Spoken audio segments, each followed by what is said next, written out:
어머니, 무슨 짓을 한 거야? 영감, 미안해, 내가 미쳤나 봐. 안녕하세요. 저는 서울에 살고 있는 겉보기엔 지극히 평범한 30대 후반의 직장인이에요. 직업은 교정직 공무원이고요. 조금 생소하게 들리실 수도 있는데 쉽게 말씀드리면 교도관이죠. 매일같이 높은 담장 안에서 우리 사회가 실패라고 규정한 사람들을 마주해요. 이 일을 10년 넘게 하다 보니 저에게는 아주 냉정한 직업병이 하나 생겼어요. 저는 사람을 볼 때 그 사람의 말이나 표정이 아니라 그 이면에 숨겨진 의도와 결핍을 먼저 보게 되더라고요. 제게 사람은 딱 두 부류로 나뉘거든요. 교화가 가능한 사람, 그리고 교화의 여지도, 가치도 없는 사람. 교화가 가능한 사람은 자신의 잘못을 마주할 때 눈빛이 흔들려요. 그렇지만 교화가 불가능한 사람들, 그들은 악이 아니에요. 그저 공허하죠. 저는 그 공허한 눈빛으로 수백억을 해먹고도 판사 앞에서 억울합니다. 반성하고 있습니다라며 눈물을 짜내는 이들을 매일같이 보고 있어요.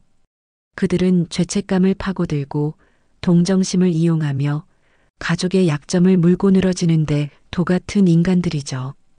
이 지긋지긋한 직업병은 사람을 믿는 법을 잊게 만들더군요. 그리고 저는 이 냉정한 관찰자의 시선이 언젠가 제 삶을 통째로 무너뜨릴지도 모른다는 생각은 단 한 번도 해본 적이 없었어요. 특히 그 칼날 같은 의심이 제가 평생을 존경하고 의지해 온 단 한 사람, 바로 제 시어머니를 향하게 될 줄은 꿈에도 몰랐어요. 저희 시어머니는 올해 73이세요.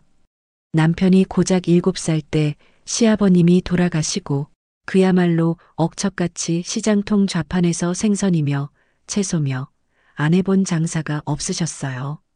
그래서 지금도 어머님의 손을 보면 가슴이 아려요. 마디마디 옹이가 박혀 뒤틀린 그 손, 그 손으로 제 남편을 대학까지 보냈고 지금의 저와 결혼까지 시키셨어요. 제가 결혼할 때 어머님은 제 손을 잡고 나는 배운 게 없어서 그저 내가 내 아들 밥이나 잘 챙겨주면 좋겠다. 같은 그런 뻔한 말씀을 하지 않으셨어요. 오히려 제게 이렇게 말씀하셨죠. 얘야, 내 인생 살아라. 내 아들놈한테 묶이지 말고 그놈은 지 밥벌이 지가 알아서 할 거니까 너는 내가 하고 싶은 거, 내가 빛나는 거 그거 하면서 살아라. 얼마나 멋있고 또 얼마나 가슴이 벅찼는지 몰라요. 그랬던 어머님은 시아버님이 돌아가신 후 30년이 넘는 세월을 여자가 아닌 어머니로만 살아오셨어요. 어머님의 작은 골방, 그 낡은 자개장 위에는 빛바랜 시아버지의 흑백 사진이 늘 같은 자리에 놓여 있었죠. 그게 어머님이 가진 낭만의 전부였고 과거의 전부였어요. 적어도 저는 그렇게 믿고 있었어요.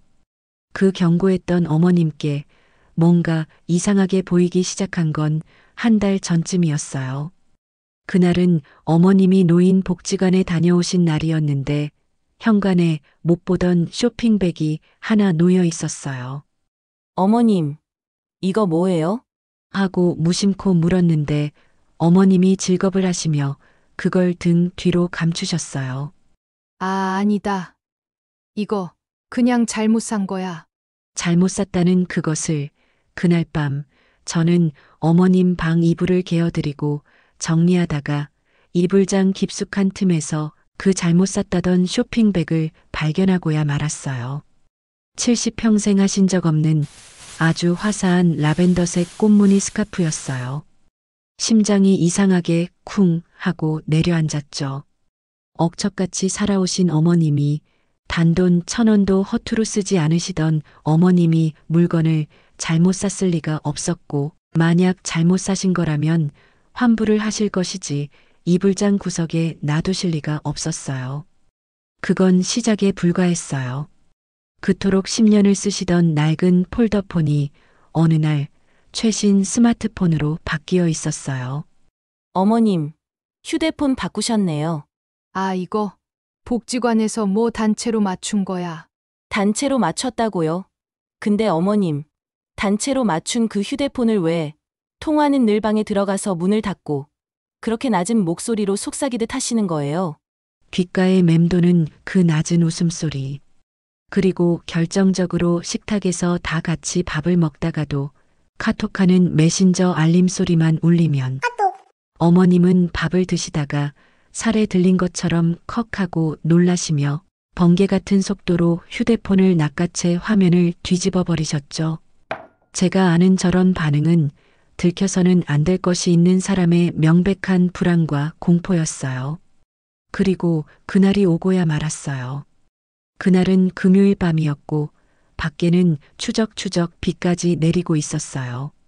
남편은 회식이라 늦는다고 했고 저는 며칠째 속이 안 좋다며 죽만 찾으시는 어머님 생각이 나서 퇴근길에 본죽에 들렀어요. 일부러 제일 비싼 특 전복죽을 사서 어머님 댁 현관 도어락을 눌렀죠. 삐빅, 근데 문이 열려 있었어요. 어머님, 저 왔어요. 불러도 대답이 없으셨어요. 신발장엔 어머님 신발이 그대로 있는데도요. 순간 덜컥 겁이 났어요. 불안한 마음에 저는 들고 있던 죽 봉투를 내던지다시피 하고 안방으로 향했어요. 살금살금 안방으로 다가가는데 닫힌 방문 틈새로 끙끙 앓는 소리가 아니, 그건 억눌린 흐느낌이었어요. 심장이 발끝까지 곤두박질 쳤어요. 무슨 일이지? 어디 편찮으신 건가?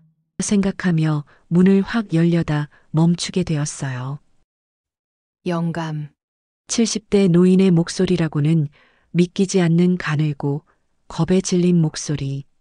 틈새로 엿본 방안 어머님은 그 낡은 자개장 앞에 무릎을 꿇고 앉아 계셨어요. 손에는 시아버지의 빛바랜 흑백 사진 그걸 붙들고 온몸을 사시나무처럼 떨고 계셨죠. 영감, 나 어떡하면 좋을까요? 나 사실 무섭거든요. 그 사람이 시키는 대로 내 통장에 있던 거, 그거 하긴 했는데 이게 정말 우리 아들, 우리 손주들 다 잘 되는 길 맞아요? 영감, 나 너무 무서워. 머리를 망치로 맞은 것 같았어요. 그 사람, 통장, 시키는 대로, 아들과 손주. 이건 제가 매일같이 교정시설에서 만나는 그 공허한 눈빛의 사기꾼들이 쓰는 전형적인 레퍼토리였어요.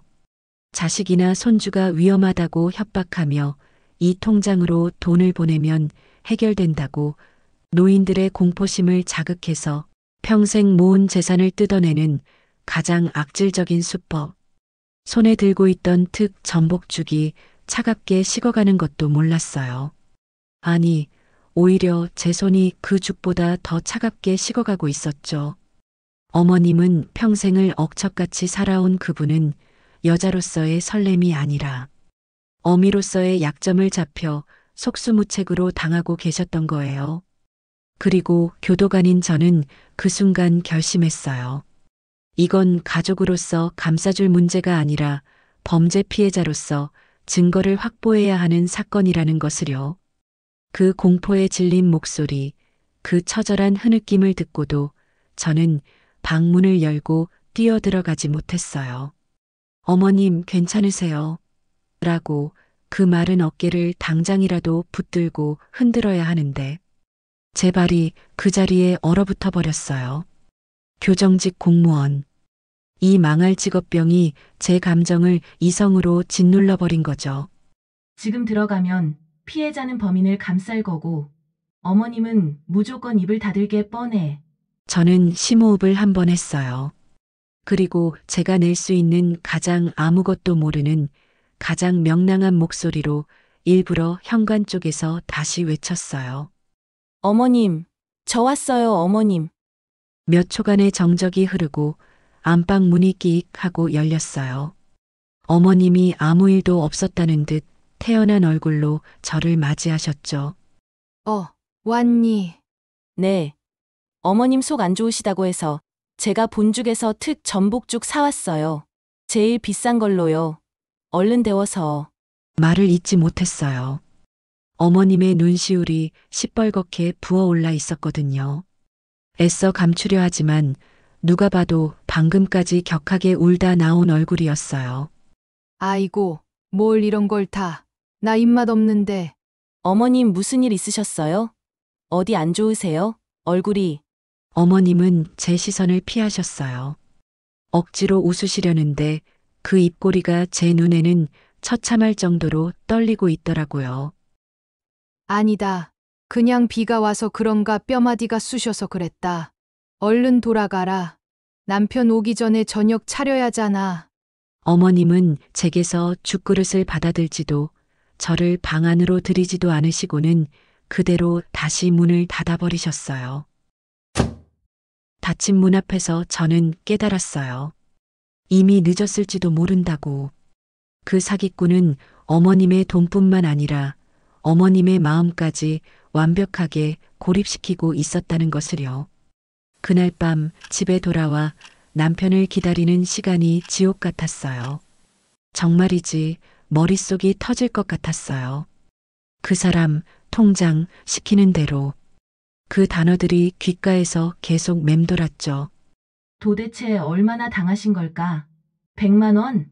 1000만 원? 설마 평생 모은 전 재산은 아니겠지? 남편이 회식으로 거나하게 취해서 들어온 건 자정이 다 되어서였어요. 저는 술 깨는 약을 챙겨주면서 최대한 침착하게 제가 본 것을 사실 그대로 전달했어요. 여보, 나 오늘 어머님 댁에 갔었는데 아무래도 어머님 사기당하시는 것 같아. 심각해 지금. 뭐? 사기? 무슨 사기? 신종 보이스피싱 같은 거 말이야. 어머님이 방에서 돌아가신 아버님 사진 붙들고 그 사람이 시키는 대로 통장에 있던 거 다 했는데 무섭다고 아들이랑 손주들 잘 되는 길 맞냐고 그렇게 울고 계셨어. 제 직업이 직업이잖아요. 저는 이게 얼마나 전형적인 수법인지 지금 당장 계좌부터 확인하고 지급 정지를 걸어야 한다고 그렇게 흥분해서 설명했죠. 근데 남편의 반응은 제 예상을 완벽하게 벗어났어요. 남편은 제 말을 듣고 걱정을 한 게 아니라 아주 깊은 한숨을 내쉬더라고요. 여보, 또 시작이다 또. 뭐가 또 시작이라는 건데? 순간 온몸의 피가 차갑게 식는 기분이었어요. 당신 그놈의 직업병. 아니, 엄마가 요즘 복지관 다니면서 친구들 사귀고 활기 찾으신 거. 당신도 보기 좋다고 했잖아. 그냥 뭐 복지관 친구분이랑 돈 거래를 조금 하셨다거나 아니면 모계 같은 거 그런 거겠지. 당신은 꼭 사람을 교도소에서 만나는 그 범죄자들 보듯이 해. 온몸에 힘이 빠져나갔어요. 범죄자라니, 직업병이라니, 지금 자기 어머니가 평생 모은 재산을 날릴 위기에 처했는데 그건 당신이 못 들어서 그래. 그 목소리를 무섭다고 시키는 대로 했다고 공포에 질려서 우는 게 그게 그냥 돈 거래야? 그게 갯돈 관련 소리야? 아이고, 엄마가 연세가 있으시니까 그냥 겁이 많아지신 거겠지. 평생 우리만 보고 사셨는데. 그리고 당신이 교도소에서 만나는 그 흉악범들이랑 우리 엄마가 같아? 어떻게 그런 식으로 말할 수 있어? 그래, 같지 않으니까 그러잖아. 어머님은 교도소에 있는 그 인간들처럼 가해자가 아니라 피해자시니까. 속수무책으로 당하는 피해자시니까. 그래서 더 위험한 거라고. 됐어. 피곤하다. 내일 내가 엄마한테 전화해서 파스나 하나 사다 드린다고 할게. 당신도 그만 좀 해. 우리 엄마 그렇게 쉽게 속아 넘어가는 그런 바보 같은 분 아니야. 남편은 그렇게 제게서 등을 돌리고 코를 골며 잠이 들었어요. 저는 그날 밤 한숨도 자지 못했어요. 남편의 말이 비수처럼 날아와 심장에 박혔어요. 우리 엄마 그런 바보 아니야. 맞아요. 바보가 아니시죠. 그저 자식과 손주라는 가장 치명적인 약점을 붙잡혔을 뿐이죠. 남편은 아니, 아들은 어머니를 성역으로만 보고 있었어요. 하지만 제 눈에는 범죄의 표적이 된 가장 취약한 피해자로 보였죠. 아무도 제 말을 믿어주지 않을 거예요. 남편조차 저를 직업병 걸린 이상한 아내로 취급하는데 누가 저 노부인의 일상에 범죄가 스며들었다고 상상이나 하겠어요. 저는 완벽하게 혼자였어요. 그 사기꾼은 어머님을 고립시킨 게 아니었어요. 어머님을 지키려던 저를 고립시킨 거였죠. 증거가 필요했어요. 남편의 저 꽉 막힌 콧대를 꺾어버리고 어머님 스스로 내가 당했다고 인정하게 만들 빼도 박도 못할 결정적인 영상 증거가 필요했어요. 저는 떨리는 손으로 거실에 있는 제 노트북을 열었어요. 그리고 제 직업 윤리를, 며느리로서의 도리를 모두 쓰레기통에 처박아 버리는 그 단어들을 검색하기 시작했죠. 제 손가락이 검색창에 6글자를 입력하고 있었어요. 초소형 카메라. 그날 이후 며칠간은 지옥이었어요. 남편은 제 말을 예민한 며느리의 직업병으로 치부해버렸고 어머님은 제 전화를 피하기 시작하셨어요. 아니, 정확히는 제가 전화를 걸면 받으시긴 하셨죠. 어머님, 식사는 하셨어요? 먹었다. 무슨 일 없으시죠? 없다. 끊는다. 평소 같으면 너는 뭐 먹었냐? 손주 녀석은 잘 있냐? 다정하게 물어오실 분이 마치 제가 금기를 건드린 사람인 양 저를 밀어냈어요. 그럴수록 제 확신은 의심을 넘어 분노로 변해가고 있었어요. 아니, 대체 어떤 놈이길래 우리 어머님을 저렇게 입도 뻥긋 못하게 만들었을까? 그 사기꾼은 어머님의 돈을 노린 게 아니었어요. 어머님의 가족을 끊어내고 그 자리를 꿰차려 하는 것 같았어요. 이틀 뒤 제 손에 택배 상자가 하나 들려 있었어요. 남편 몰래 사무실로 주문한 물건이었죠. 저는 그걸 초소형 카메라라고 부르지 않았어요. 그건 저에게 증거 수집 장비였어요. 쿠팡에서 반려동물 모니터링용 초소형 와이파이 카메라라는 이름으로 팔리는 물건이었죠. 제 손톱보다도 작은 까만색 렌즈. 이 작은 눈동자 하나가 어쩌면 우리 가족 전부를 구할 수도 혹은 전부를 파괴할 수도 있다는 생각에 손바닥이 축축하게 땀이 뱄어요. 저는 제 자신에게 끊임없이 되뇌었어요. 이건 훔쳐보는 게 아니야. 관찰하는 거야. 교정시설에서도 우리는 수용자들의 이상 징후를 파악하기 위해 24시간 CCTV를 돌려보잖아. 이건 똑같은 거야. 피해자 보호 조치니까 이상하게 생각하지 말자. 그렇게 제 스스로를 세뇌시키고 합리화하고 저는 D-Day를 기다렸어요. 기회는 생각보다 빨리 찾아왔어요. 그 주 주말 어머님이 먼저 전화를 거셨어요. 억지로 쥐어짜는 듯한 어색하게 밝은 목소리로요. 얘야, 나 그 복지관에서 무슨 시니어 모델 워킹 수업을 뭐 단체로 듣게 됐는데 그래서 내일 오전에 한 3시간 정도 집을 비울 것 같아. 심장이 쿵 하고 울렸어요. 시니어 모델 워킹이라니 그 사기꾼이 이제는 어머님을 이상한 일까지 끌어들이는구나. 모델이니 수업이니 그런 감언이설로 돈을 뜯어내는 또 다른 수법이겠죠.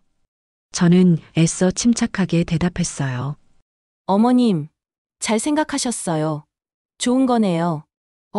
뭐 그렇다 하더라.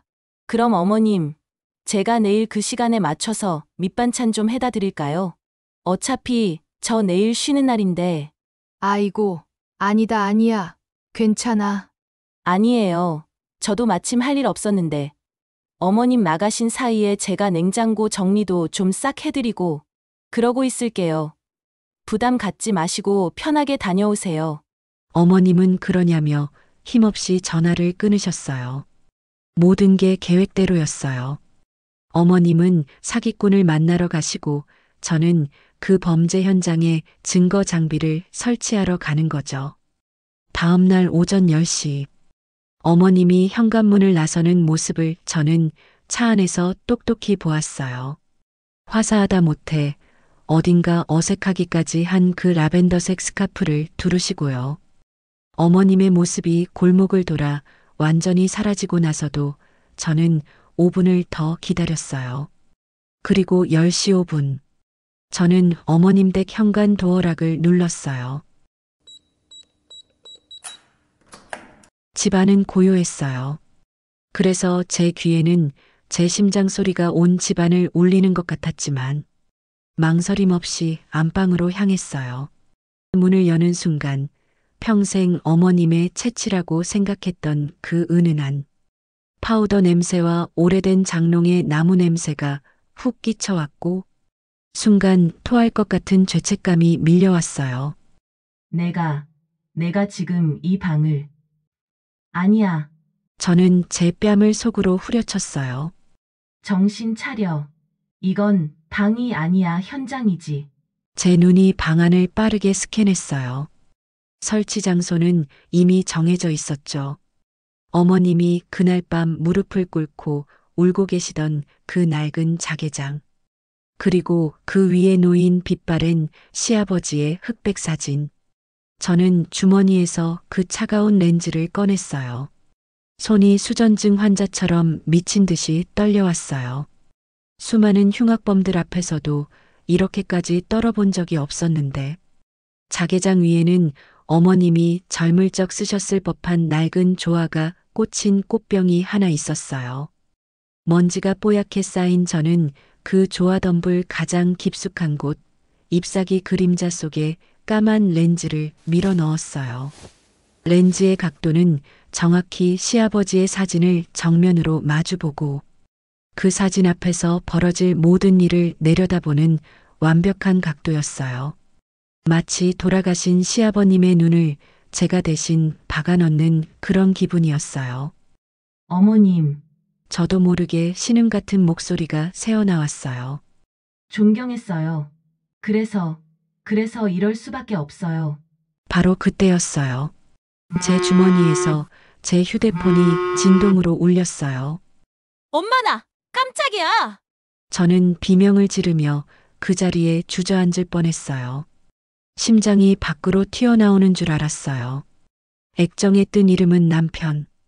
받지 않았어요. 아니, 받을 수가 없었죠. 저는 떨리는 손으로 거절 버튼을 눌렀고, 그리고 그 떨림이 채 가시기도 전에 카메라 설치 앱의 연결 버튼을 눌렀어요. 제 휴대폰 화면에 방금 제가 설치한 그 렌즈를 통해 어머님의 방안이, 그리고 저를 원망스럽게 쳐다보는 듯한 시아버지의 흑백 사진이 선명하게 보여지네요. 이렇게 덫은 놓아졌어요. 그날 어머님 댁에서 돌아온 후 저는 제정신이 아니었어요. 합리적 의심이라는 이름으로 시작한 일이었지만 제 손으로 시아버지의 눈에 박아 넣은 그 순간부터 저는 범죄자와 다름없다는 죄책감에 시달렸죠. 휴대폰을 손에서 놓을 수가 없었어요. 설거지를 하다가도 잠자리에 누워서도 몇 분 간격으로 와이파이 카메라 앱에 접속했어요. 화면 속은 그저 고요했어요. 어머님은 모델 워킹이라는 그 수업에서 아직 돌아오지 않으셨고 방 안은 제가 마지막으로 본 그 모습 그대로 정지해 있었죠. 제 휴대폰 화면 속 저를 노려보는 듯한 시아버지의 흑백 사진 그걸 볼 때마다 심장이 바닥으로 곤두박질 치는 것 같았어요. 진짜 내가 지금 무슨 짓을 한 건지. 바로 그때였어요. 휴대폰 상단에 알림이 떴어요. 카메라의 움직임이 감지되었습니다. 헉! 저는 숨도 못 쉬고 앱을 실행시켰어요. 화면 속으로 어머님이 들어오셨어요. 라벤더색 스카프를 풀지도 않으신 채로요. 저는 화면 볼륨을 최대로 키웠더니 어머님은 한숨을 아주 깊은 한숨을 내쉬시더니 그대로 침대에 털썩 하고 주저앉으셨어요. 그리고 제가 카메라를 설치한 그 자개장 앞에 있는 시아버지의 사진을 향해 넋이 나간 사람처럼 중얼거리기 시작하셨어요. 영감, 나 진짜 어떡하면 좋을지 모르겠네. 그 사람이 자꾸. 그 사람, 또 그 사람이었어요. 저는 휴대폰 화면을 녹화하기 시작했어요. 자꾸 나보고 예쁘다고. 아니, 이 늙은이한테 고혹적이라는 둥 무슨 그런.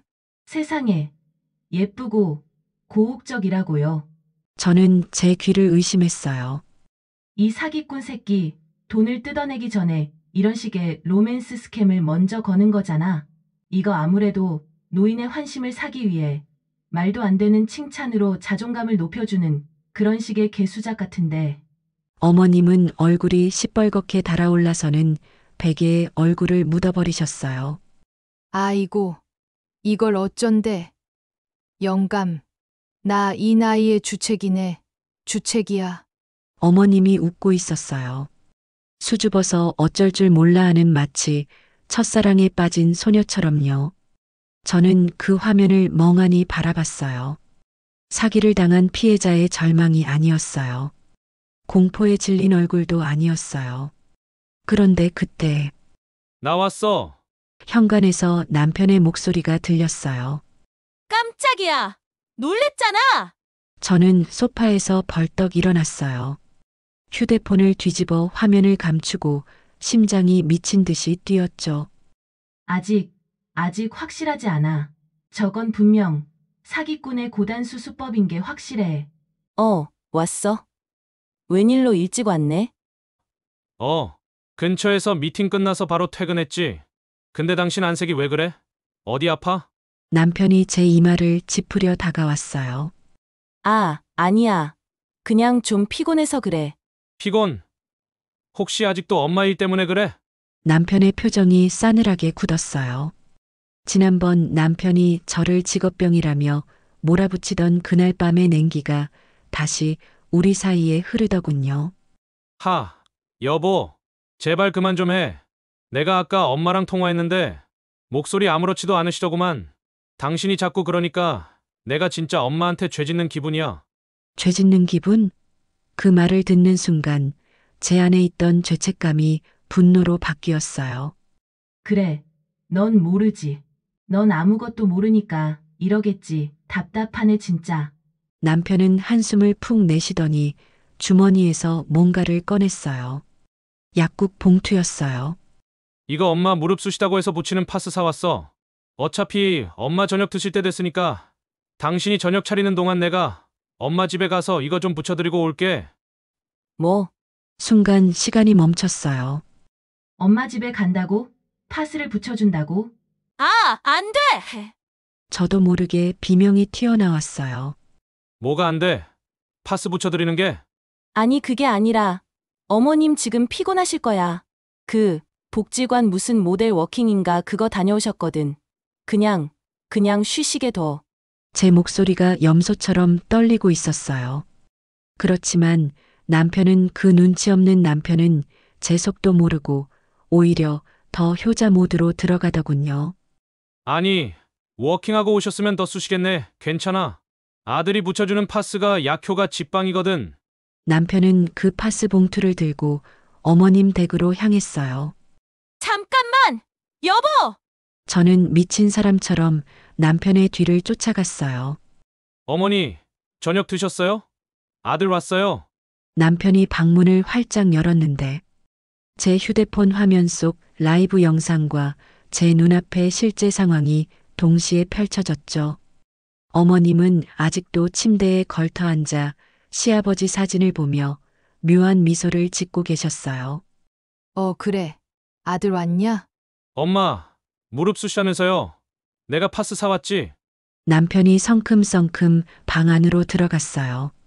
어머님 무릎에 파스를 붙여드리려면 당연히 어머님 앞에 무릎을 꿇고 앉아야 했는데 그 위치는 정확히 제가 카메라를 설치한 그 조화꽃병이 있는 자개장 바로 앞이었어요. 아이고, 넌 뭘 이런 걸 다 사오냐? 에이, 가만히 있어봐, 엄마. 근데 이 꽃병은 언제 적 거야? 아이고, 여기 먼지 앉은 것 좀 봐. 이거 좀 닦아야겠네. 남편이 웃으면서 그 조화꽃병을 향해 손을 뻗었어요. 안 돼! 저는 제가 왜 그랬는지도 모르게 남편의 팔을 미친 듯이 잡아챘어요. 제 손톱이 남편의 팔뚝을 파고드는 게 느껴졌어요. 남편도 어머님도 뭐라도 본 사람처럼 놀래서 저를 쳐다봤어요. 방 안에는 파스 냄새와 제 거친 숨소리만이 가득 찼어요. 아니, 당신 지금 뭐 하는 거야? 남편의 차갑게 가라앉은 목소리. 아, 아니, 그게 어머님 물건 함부로 만지면 싫어하시잖아. 제가 무슨 말을 하고 있는 걸까요? 이건 제가 아는 나의 목소리가 아니었어요. 남편은 제 손을 뿌리쳤어요. 그리고 저를 교도관이 흉악범을 쳐다보는 그런 경멸과 불쾌감이 뒤섞인 눈으로 바라보더군요. 진짜. 알았어, 안 만질게. 안 만지면 되잖아. 남편은 파스만 어머님 손에 쥐어주고는 저를 밀치다시피 밀고 방을 나가버렸어요. 방 안에 저와 어머님 단둘만 남았어요. 정적? 방 안에는 남편이 손에 쥐어준 그 파스에 싸하고 독한 화학약품 냄새만이 진동했어요. 어머님은 파스를 쥔 손은 그대로 멈춘 채 고개만 들어 저를, 아니 정확히는 제 어깨 너머로 제가 미친 듯이 감쌌던 그 조화꽃병을 아주 천천히 뚫어져라 바라보고 계셨어요. 그 눈빛. 그건 공포나 걱정이 아니었어요. 그건 의욕이었어요. 너 지금 저기다 뭘 한 거니? 라고 묻는 듯한 서늘하고 날카로운 눈빛이었죠. 저는 그 자리에서 도망치고 싶었어요. 어머님. 저 집에 가스 불을 켜놓고 온 것 같아요. 다음에 다시 올게요. 제 입에서 무슨 말이 튀어나오는지도 몰랐어요. 저는 어머님의 대답도 듣지 않고 그 방을, 아니 그 집을 비명을 지르며 뛰쳐나왔어요. 집으로 돌아오는 내내 운전대를 잡은 손이 사시나무 떨듯 떨려서 사고가 날 뻔하기도 했어요. 에휴, 망했어. 이런 젠장할, 다 망했다고. 남편은 저를 정신병자 취급하기 시작했고 어머님은 이제 그 꽃병을 의심할 거예요. 오늘 밤 어머님이 그 꽃병을 들어 올리고 먼지를 털어내다가 그 까만 렌즈를 발견하는 순간 저는 어머님을 보호하려던 며느리가 아니라 어머님의 사생활을 훔쳐본 흉악범이 되는 거예요. 와, 이거 진짜 미치겠네. 이제 어떡하지? 뭐부터 해야 하는 거야? 지금이라도 다시 가서 무릎 꿇고 빌어야 하나? 아니야. 그럼 그 사기꾼은? 그놈은 어떡하라고? 제 머릿속은 들킴의 공포와 사기꾼에 대한 분노로 뒤엉켜 터져버릴 것 같았어요. 그날 밤 남편은 거실 소파에서 잤어요. 제가 방에 들어가자마자 그는 이불만 들고 저와 한 공간에 있기도 싫다는 듯 나가버렸죠. 저는 칠흑 같은 어둠 속에서 홀로 그 차가운 휴대폰 액정만 바라봤어요. 와이파이 카메라 앱, 라이브 버튼, 화면 속은 텅 비어 있었어요. 어머님은 주무시러 방에 들어오지 않으셨어요. 아니, 왜 방에 안 들어오시는 거지? 혹시 거실에서 주무시는 거야? 아니면 다른 걸 살펴보고 계신 건가? 피가 차갑게 식어내리는 기분이었어요. 저는 뜬 눈으로 그 텅 빈 초록빛 야간 모드 화면만 밤새도록 바라봤어요. 다음 날 아침 어머님은 밤늦게 들어와 불도 켜지 않고 바로 잠자리에 드신 듯 했어요. 다행이었어요. 아직은 들키지 않은 것 같았어요. 그날 하루 종일 저는 일에 집중할 수가 없었고 교도소의 시끄러운 사이렌 소리도 제 귀에는 들리지 않았어요. 오직 제 주머니 속 휴대폰의 미세한 진동에만 온 신경이 곤두서 있었죠. 모션 감지. 알림이 울릴 때마다 심장이 멎는 것 같았어요. 이번엔 또 뭐야? 꽃병을 만지셨나? 렌즈를 발견하신 건 아니겠지? 하지만 화면 속 어머님은 그저 방 안을 서성이다가 한숨을 깊게 내쉬다가 자개장 앞을 몇 번이고 서성일 뿐. 결정적으로 그 꽃병에는 손을 대지 않으셨어요. 그거 참 이상하네. 어제는 분명히 의심하는 눈치였는데. 그리고 그날 밤 모든 것이 뒤집혔어요. 밤 10시가 넘은 시각. 남편은 오늘도 저와 말을 섞지 않고 일찍 잠자리에 든 척 돌아누워 있었어요. 저는 숨을 죽이고 어둠 속에서 다시 감시를 시작했죠. 라이브 버튼. 화면 속에 어머님이 들어오셨어요. 근데 어머님의 모습이 평소와 달랐어요. 어제까지만 해도 사기를 당해 공포에 질려있던 그 얼굴이 아니었고, 얼굴이 뭐랄까 상기되어 있었어요. 열꽃이 핀 것처럼 발그레하게 달아올라 계셨어요. 어머님은 그 라벤더색 스카프를 목에 두른 채 방 안을 몇 바퀴나 뱅글뱅글 도시더군요. 그러다 거울 앞에 서서 스카프를 이렇게도 매보고 저렇게도 매보고. 뭐야 저게? 왜 저러시는 거야? 사기꾼이 무슨 다른 수법을 쓴 건가? 크니스는 기분 좋은 상태에서 더 많은 돈을 뜯어내는 전형적인 패턴 아니야. 저는 녹화 버튼을 눌렀어요. 어떤 협박을 하는지, 어떤 감언이설로 구워 삼는지 똑똑히 기록해야 했으니까요. 어머님은 한참을 서성이다가 드디어 운명의 그 장소 자개장 앞으로 다가오셨어요. 그리고 시아버지의 흑백 사진을 가만히 들어 올리셨죠. 영감, 목소리가 떨리고 있었어요. 그렇지. 그래, 이제 시작이다. 드디어 본론이 나오겠네. 저는 마른 침을 삼켰어요. 영감, 나 말이야. 나 진짜 어떡하면 좋아요? 그 복지관에 김 선생이라는 사람이. 김 선생? 사기꾼 이름인가? 어떤 놈인지 얼굴 한번 보고 싶네. 아참, 그 모델 워킹 가르치는 총각 말고 거기 같이 수업 듣는 김 영감이. 김 영감. 김 선생이 아니고 김 영감이라고? 아니, 도대체 몇 명이 가담한 거야? 그 사람이 오늘 나보고 자꾸 우아하대. 우와? 저는 제 귀를 의심했어요. 그러더니 나보고 내일 점심에 그 뭐냐. 어머님은 그 단어가 잘 생각나지 않는다는 듯 한참을 끙끙거리셨어요. 그 외 국수 같은 건데 서양 국수. 아, 맞다. 알리고 올리어 파스타. 그 파스타라는 걸 먹으러 가재요. 헐. 파스타요? 저는 제가 지금 무슨 말을 듣고 있는 건지 이해할 수가 없었어요. 어머님은 시아버지 사진을 붙들고 수줍어서 어쩔 줄 몰라 하는 소녀의 얼굴을 하고 계셨어요. 영감, 이 파스타라는 거 비싼 건가?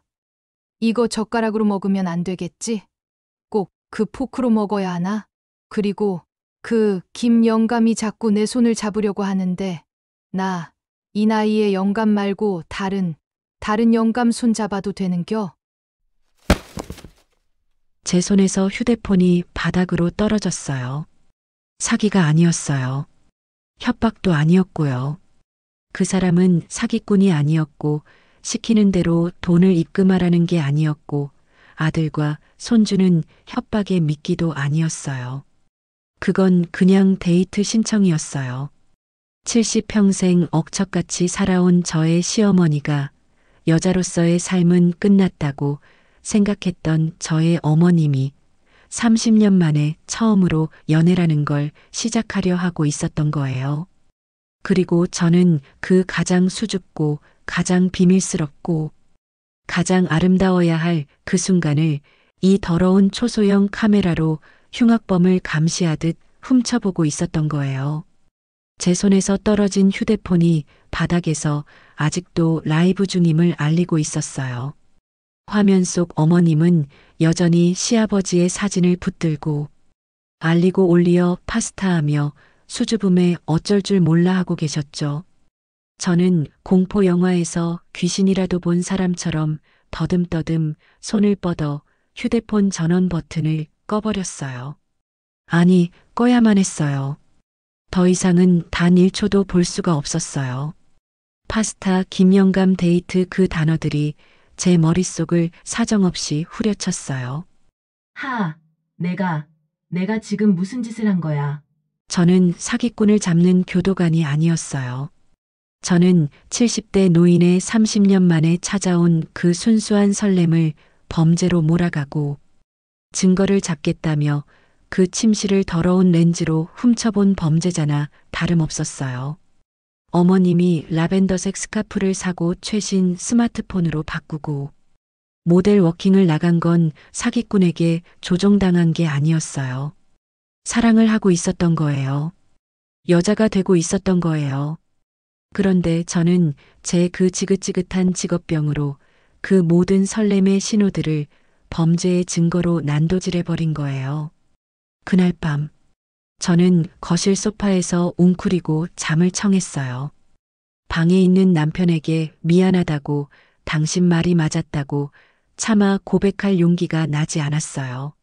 아니, 고백할 수가 없었어요. 그게 사기인 줄 알았는데 연애였어.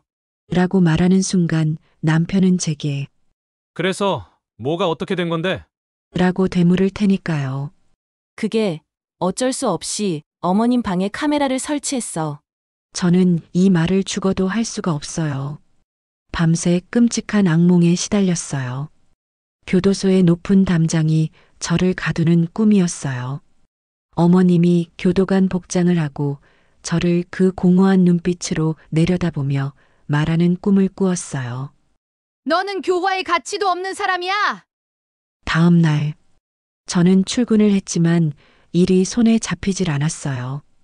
교정시설의 소독약 냄새가 그날따라 유난히 역하게 느껴졌고 수용자들의 시끄러운 고함 소리가 전부 저를 비웃는 소리 같았죠. 제 머릿속은 온통 그 카메라 생각뿐이었어요. 하, 진짜 미치겠네. 이걸 대체 어떻게 해야 해? 당장 가서 빼와야 하는데. 그러니까 그걸 어떻게, 무슨 수로 빼오냐고. 어머님은 어제 내 행동 분명히 의심하셨었는데 전에 남편이 조화 꽃병을 만지려 했을 때 내가 미친 사람처럼 소리를 질렀던 그 장면. 그때 어머님의 그 서늘했던 의욕의 눈빛. 틀림없이 어머님은 어제 내가 돌아간 뒤에 그 꽃병 확인하신 거야. 먼지를 털다가 그 까만 렌즈를 발견하셨다면? 손바닥이 차갑게 식어내렸어요. 피가 온몸에서 빠져나가는 기분이었어요. 아니 그렇다면 왜 아무 말씀이 없으신 거야? 왜 남편한테도 아무 말이 없는 거고? 오히려 그 침묵이 저를 더 미치게 만들었어요. 폭풍전야. 그래요. 이건 폭풍전야였어요. 어머님은 모든 걸 알고 계신 거예요. 알고 저를 기다리고 계신 거였어요. 제가 제 입으로 자백을 하기를. 저는 교도관이 아니라 취조실에 앉아 신문관의 입만 바라보는 용의자가 되어버렸어요. 하, 숨이 가빠왔어요. 저는 사무실을 뛰쳐나와 차가운 복도 벽에 등을 기댔어요. 고백해야 하나? 오늘 퇴근하고 무릎이라도 꿇고 싹싹 빌어야 하나? 아니, 아니야. 그냥 모른 척하고 오늘 밤 몰래 들어가서 카메라만 쏙 빼오면 아무도 모를 수도 있잖아. 바로 그때였어요. 제 주머니에서 휴대폰이 낮게 울었어요. 모션 감지 알림이 아니었어요. 그보다 훨씬 무서운 문자 메시지였어요. 심장이 바닥으로 떨어졌고 휴대폰을 꺼내기가 두려웠어요. 손이 덜덜 떨려서 주머니에서 휴대폰을 놓칠 뻔했어요. 발신자는 어머님이셨고 저는 온몸에 털이 곤두섰어요. 어머님은 제게 문자를 그것도 먼저 보내시는 분이 아니었어요. 저는 사형 선고를 확인하는 죄수의 심정으로 그 메시지를 열었어요. 한 줄, 아주 짧고 차가운 한 줄의 문장이었어요. 얘야, 내일 시간 좀 내다오. 너한테만 할 말이 있다. 너한테만. 들켰어요. 이건 확실히 들킨 거예요. 어머님이 그냥 평범한 일이라면 이렇게 너한테만이라고 저를 따로 불러내실 리가 없었어요. 이건 그냥 소환장이에요. 어머님은 저를 며느리가 아닌 범인으로 지목하신 거예요. 저는 그 차가운 교도소 복도 벽에 그대로 주저앉고 말았어요. 그날 오후 저는 교정시설에서 어떻게 퇴근했는지도 모를 정도로 머릿속이 하얘졌어요. 수용자들의 얼굴이 전부 저를 비웃는 어머님의 얼굴로 보였거든요. 너는 교화의 가치가 없는 사람이야! 그 악몽이 현실이 되려 하고 있었죠. 집에 돌아와서도 저는 남편의 얼굴을 볼 수가 없었어요. 나 오늘 어머님 댁에 좀 다녀올 테니까 혼자라도 저녁 챙겨 먹어. 남편은 그날 이후로 제게 눈길도 주지 않았어요. 그러시든가. 차가운 대답만이 돌아왔죠. 어머님 댁으로 향하는 발걸음이 천근만근이었어요. 이거 가긴 가는데 가서 뭐라고 말을 꺼내야 하나. 어머님, 사실 어머님이 사기당하시는 줄 알고 제가 카메라를... 어머님 죄송해요. 제가 직업병 때문에 잠시 미쳤었나 봐요. 이렇게 해야 하나? 아니요. 어떤 변명도 어떤 사죄도 이 며느리의 배신을 용서받을 수는 없을 거예요. 저는 평생을 존경했던 분의 가장 내밀한 사생활을 범죄로 규정하고 감시했어요. 그것도 돌아가신 시아버지의 눈을 빌려서요. 현관 도어락 앞에 섰는데 차마 비밀번호를 누를 수가 없었어요. 손이 덜덜 떨려서 도어락 키패드가 제대로 보이지도 않았어요. 후, 심호흡을 했어요. 교도관이 아니라 죄수야. 너는 이제 판결을 받으러 들어가는 거야. 문을 열었는데 집안은 어두웠고 거실불도 켜져 있지 않았어요. 그리고 싸늘했어요. 마치 아무도 없는 집처럼요. 어머님, 저 왔어요. 대답이 없었어요. 순간 덜컥 겁이 났어요. 혹시 충격으로 쓰러지신 거 아니야? 어머님, 어머님. 저는 신발도 벗어던지다시피 하고 안방으로 뛰어갔어요.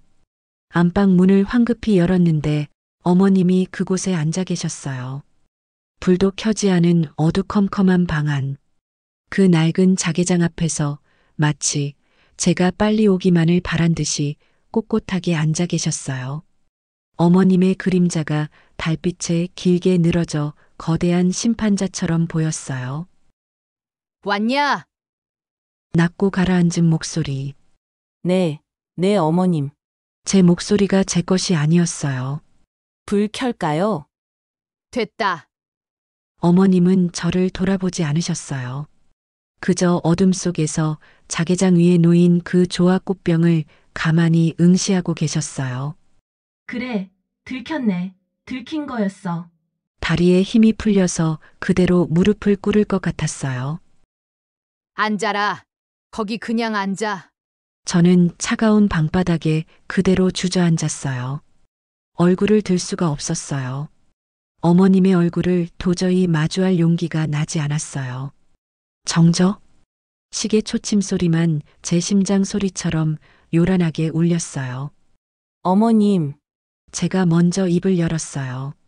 아니, 열어야만 했어요. 저 드릴 말씀이... 너, 어머님이 제 말을 끊었어요. 서늘한 목소리로. 너 그날 네 남편이 그 꽃병 만지려던 날 왜 그랬냐? 심장이 멎었어요. 올 것이 온 거예요. 그게 어머님. 제가 사실은 제가 어머님 걱정이 돼서 사기. 어머님이 피식 웃으셨어요. 비웃음이었어요. 내가 사기나 당하고 다닐 그런 바보로 보였냐? 아니에요, 어머니. 그게 아니라... 그 꽃병. 어머님이 천천히 그 조화꽃병을 손으로 가리켰어요. 제 심장이 밖으로 튀어나오는 것 같았어요. 먼지가 많더구나. 그래서 어제 내가 그렇게 귀신 본 것처럼 소리 지르고 간 뒤에 내가 이걸 들어서 먼지를 털었지. 눈앞이 캄캄해졌어요. 저는 두 눈을 질끈 감았어요. 이제 판결이 내려질 차례였어요. 어머님, 제가 정말 죽을 죄를 지었어요. 저는 그대로 머리를 조아렸어요. 방바닥에 이마를 대고 빌기 시작했어요. 제가 미쳤었나 봐요. 어머님 사기당하시는 줄 알고 제정신이 아니었어요. 거기에 제가 카메라를 달았어요. 어머님, 정말 죄송해요. 울음이 터져 나왔어요. 제가 교도관이 하는 년이 어머님의 그 고운 마음을 사건 취급이나 하고 정말 죄송해요. 한참을 그렇게 이마를 바닥에 박고 울었어요. 어머님의 거친 숨소리, 한숨소리 그것만이 제 귓가를 때렸어요. 얼마나 지났을까요? 어머님이 아주 낮은 목소리로 입을 여셨어요. 알고 있었다. 네? 카메라 어제 먼지 털다가 그 까만 거 봤다. 처음엔 이게 뭔가 했지. 근데 내가 그날 그렇게 발작을 하던 게 딱 떠오르더구나. 어머님, 그래서 내 남편 그 눈치 없는 곰탱이 가고 나서 밤새 생각했다. 내 며느리가 왜 이런 짓을 했을까? 어머님은 천천히 제 쪽으로 몸을 돌리셨어요. 고개 들어봐. 저는 울음으로 범벅이 된 얼굴을 들 수가 없었어요. 얼른. 저는 간신히 고개를 들었는데 어둠 속에서 어머님의 눈이 저를 바라보고 계셨어요. 그런데 이상했어요. 어머님의 그 눈빛은 교도관의 경멸이 아니었고 피해자의 분노도 아니었어요. 그건 뭐랄까, 그날 남편의 팔을 잡아채던 저를 바라보던 그 의욕의 눈빛, 그 동지를 알아보는 듯한 그 묘한 눈빛. 네. 너 그날 내가 방에서 네 시아버지 사진 붙들고 파스타니 젓가락이니 주책 떨던 것도 그걸로 다 본 게냐? 그것까지 알고 계셨던 거예요. 어머님은 한숨을 푹 내쉬시더니 제 손을 덥석 잡으셨어요. 얘야, 너 교도관이니까 사람을 잘 보잖냐? 네? 그래서 너한테만 할 말이 있었던 게다. 어머님이 제 귀에 속삭였어요. 그 김영감이 내일 나한테 고백을 한다는데 나 대체 뭘 입고 가야 하니? 네? 갑자기 그게 무슨... 그 말씀에 웃음을 참을 수가 없었어요. 그 어두운 방 안에서 어머님의 그 한마디는 제게 용서보다 더 따뜻한 구원의 말이었어요. 어머님, 그럼 연애하시는 거예요? 그래, 그렇게 됐다. 그럼 어머님, 그날 밤 통장에 있던 거 다 했다고 하신 건 뭐예요? 아이고, 그거? 그 김영감이 나보고 피부가 너무 거칠다고 관리 좀 받으라고 했어. 평생 안 가던 그 비싼 피부과 끊었다.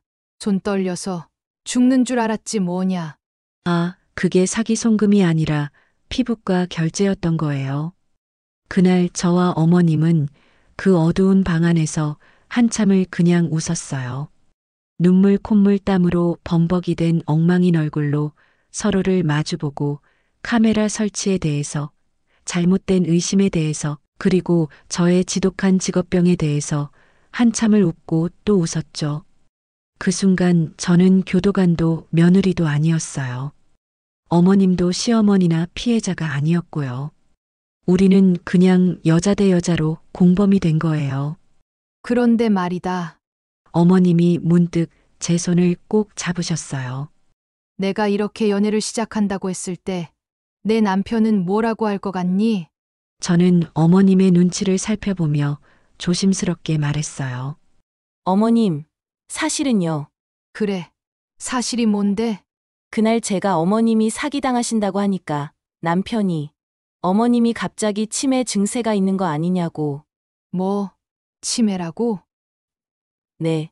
엄마가 요즘 자꾸 이상한 전화를 받고 혼자서 중얼거리기도 하고 갑자기 쇼핑을 다니시니까 혹시 정신적으로 이상이 있는 거 아닐까 걱정된다고 했어요.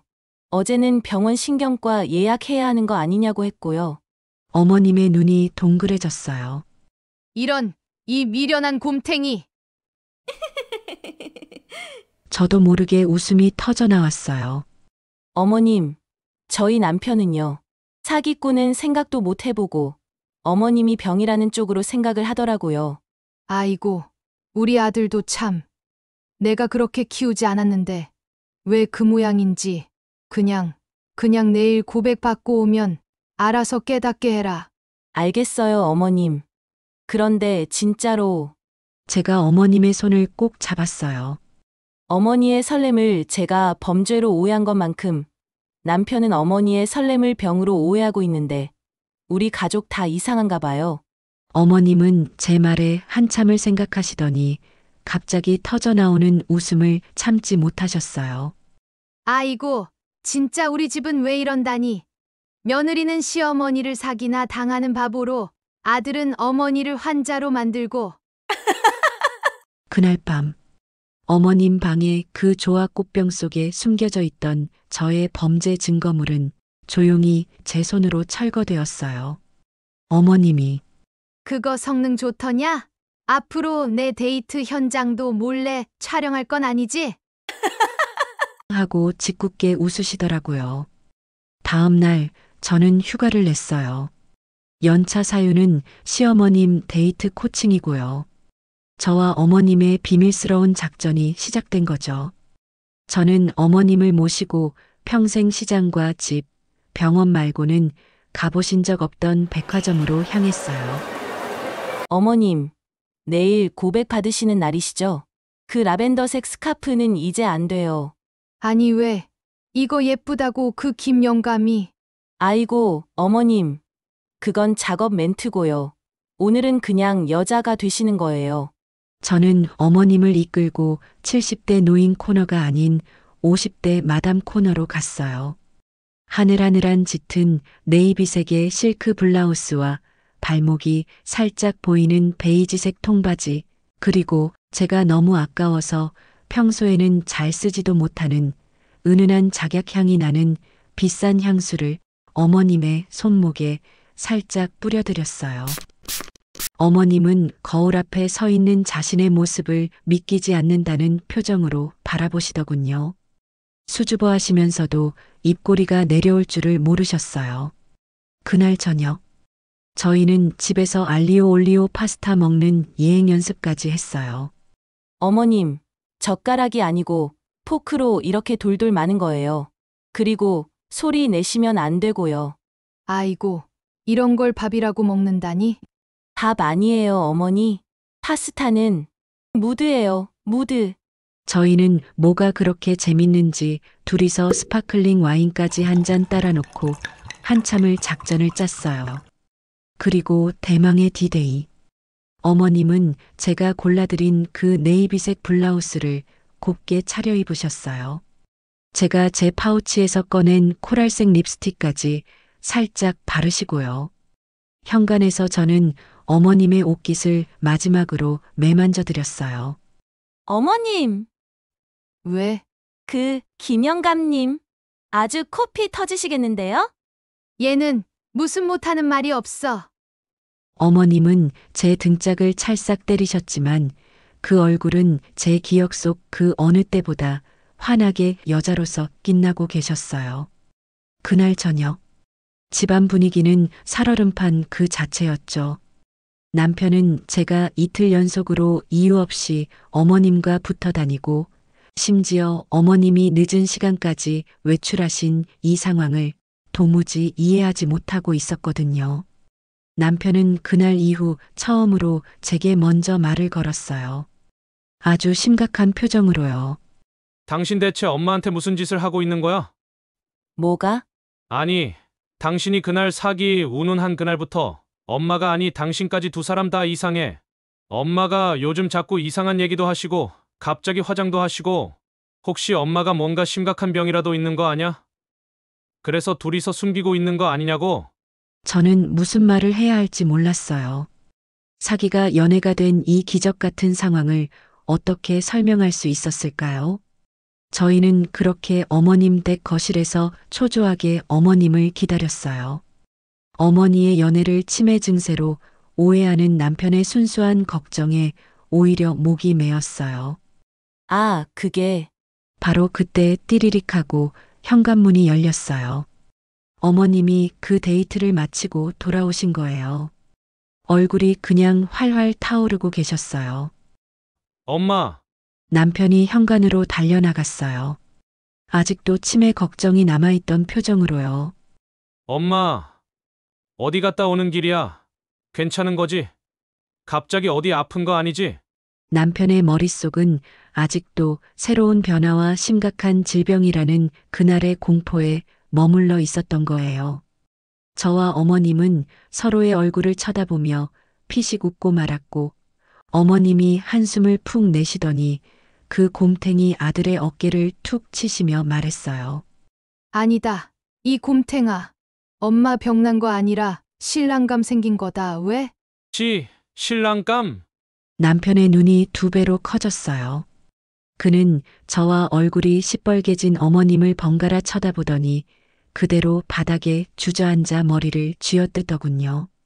그날 이후 저희 집은 많은 것이 달라졌어요. 남편은 김영감님을 새신랑으로 뵙기 전까지 한 일주일 정도 새 아버지 생기는 듯한 복잡 미묘한 표정으로 어머님 주위를 맴돌았죠. 어느 날 저녁 남편이 조심스럽게 저에게 물었어요. 그런데 엄마 그 사귀신다는 분 괜찮은 사람이야? 응. 아주 착한 사람이라고 하셨어. 어머니 보고 우아하다고 하신대. 남편은 한참을 고민하다가 덧붙였어요. 그런데 엄마가 갑자기 그렇게 예뻐지니까 나도 기분이 이상하네. 엄마가 그냥 엄마로만 있을 때가 더 편했는데. 저는 남편의 손을 꼭 잡았어요. 여보, 그게 바로 엄마가 30년 만에 찾은 여자로서의 행복이야. 그리고 우리가 어머님의 과거만 기억하고 있었는데 어머님은 현재도 살고 싶으신 거야. 남편은 고개를 끄덕이더니 갑자기 눈물을 글썽였어요. 그런데 나는 엄마가 몸이 많이 아픈 거라 걱정했는데 사실은 연애를 하고 있었던 거네. 내가 바보였어. 그날 밤 우리 세 사람은 오랫동안 이야기를 나눴어요. 어머님은 김영감님과의 데이트 이야기를, 남편은 자신의 어리석은 걱정을, 저는 제 미친 카메라 설치 이야기를요. 그리고 저는 여전히 교정직 공무원으로 높은 담장 안으로 출근을 하고 있어요. 제 직업은 교화가 가능한 사람과 교화가 불가능한 사람을 냉정하게 구분하는 일이에요. 그런데 저는 어머님을 사기 피해자로 혹은 교화가 필요한 판단의 대상으로 봤었어요. 어머님 방 자개장 위에 시아버지의 흑백 사진은 여전히 그 자리에 놓여 있지만 이제 그 사진은 어머님을 감시하는 눈이 아니에요. 그저 어머님의 새로운 시작을 묵묵히 응원해주는 그런 자리일 뿐이죠. 얼마 전에는 그 사진 옆에 새로운 사진이 하나 더 놓였어요. 복지관 시니어 모델 워킹 발표회에서 찍은 네이비색 블라우스를 입고 런웨이를 당당하게 걷고 계시는 어머님의 모습이에요. 그 옆에는 김영감님이 서서 환하게 웃고 계셨고요. 저는 그날의 카메라 소동을 통해 깨달았어요. 세상에는 교화가 필요한 사람과 교화가 불가능한 사람만 있는 게 아니었어요. 그저 30년 만에 그 어설프고 수줍은 설렘이 필요했던 그런 사람이 있었을 뿐이라는 것을요. 그리고 가끔 가장 큰 오해는 사기라는 이름의 편견이 아니라 걱정이라는 이름의 사랑일지도 모른다는 생각을 해요. 아, 참. 남편은 아직도 어머니의 연애에 적응이 안 되었나 봐요. 지난주에도 어머니가 외출 준비를 하시는데 엄마, 오늘도 데이트 가요? 그분이 엄마를 잘 챙겨주시나요? 하고 물어보더라고요. 어머님 말씀이 맞았어요. 우리 집에는 그저 사랑을 표현하는 방식이 다른 사람들이 있었을 뿐이에요. 하나는 관찰로, 하나는 걱정으로, 하나는 설렘으로, 그리고 하나는 눈치 없는 순수함으로 사랑했죠. 눈치라는 게 완전히 없는 그 곰탱이가 사실은 가장 순수하게 어머니를 사랑하고 있었던 거예요. 지금 생각해보면 우리 집에서 제일 똑똑한 사람은 사실 남편이었던 걸까요?